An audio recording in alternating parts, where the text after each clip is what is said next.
Hey you guys, welcome back to Beauty by CD. I am your girl CD. I know I've been away for a little bit, but I've been working, so sorry. So here's a curly frontal that I was currently wearing. I want to transition to make it straight, but I don't want to straighten out this curly hair, so I'm going to show you guys how to look straight and be cute on a budget. So let's get started. All right, so you're going to use a mesh cap or a spandex dome cap. This is just a stretchy wig cap. It's made for wigs. I'm using an old I'm using an old lace closure that I added a piece of silk underneath for more scalp realness, but I'm finding that this closure is a little too blonde. I'm going to use this wig block. It's a medium size 22. I'm going to take these 2 packs of hair in the Brazilian Remy in I think it's TT 2730.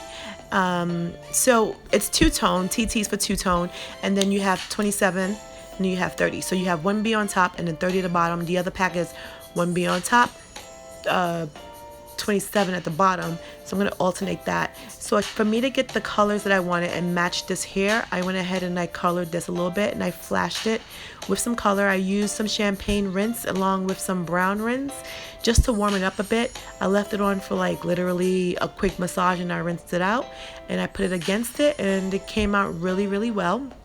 So I was happy with that. It did give it some red undertones, but I will rinse that out with some shimmer shampoo. That's that purple shampoo that people use to get the silvers going or to make your blondes brighter, less brassy. All right, so I'm gonna add this to the wig block, and just to show you guys how it looks, I'm gonna flat iron it straight so I can get more of a feel for how it's gonna lay. I'm using an FHI flat iron, you guys. I got this from the hair show, and the cord is very long. I love that about it. It gets really hot and it doesn't make my job hard. I can just press through it once or twice and it's straight. This saves me a lot of time on long bundles because you girls like to get curly hair and then want to go straight. So this definitely saves me time. The closure on this was sewn on. Everything else was glued on. I changed my hair pretty frequently, and this is packed hair, so I didn't want to sew it. I got it done really, really quickly, so I was happy with that. And I'm just going to flat iron it all through to make sure that it has the look that I want. And I'm going to comb it out and just check it out. And I'm going to get ready for a cut soon because my curly frontal wig that you saw earlier in the beginning was a blunt curly bob also, but I had difficulty straightening it out because it would go into a poof ball whenever I did straighten it out. So to eliminate that, I just wanted to have a twin of the same look. And here is the twin of the same look. The other one has roots, dark roots, and it's this color. This one's slightly lighter, so this is a great way to fool the people at work when they think your hair is one way and you come back with it straight. Looks like you just straightened it out. Who has to know? So anyways, I'm going to try her on because I'm going to get ready to cut her. But I wanted to just tell you guys the reason why I did it was because I wanted to have straight hair without having to straighten out my curly hair. That's it. I got it out. So now I'm going to cut her, but instead of freehanding her, I'm going to use these 2 bands and use it as a guideline. Put it in 2 ponytails, and I'm just using this to make sure that I have a reference on where to cut, and I'm gonna make sure I look in the mirror while doing this, and then I'm gonna cut it. I want to make sure it's all laying where it's supposed to, so it should be on my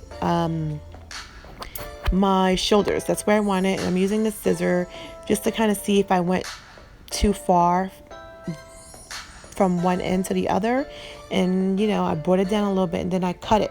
I give myself a little buffer. I don't cut right underneath the band. I go down a little bit and then I cut it just so that I can go back in and correct, because once it's gone, it's gone.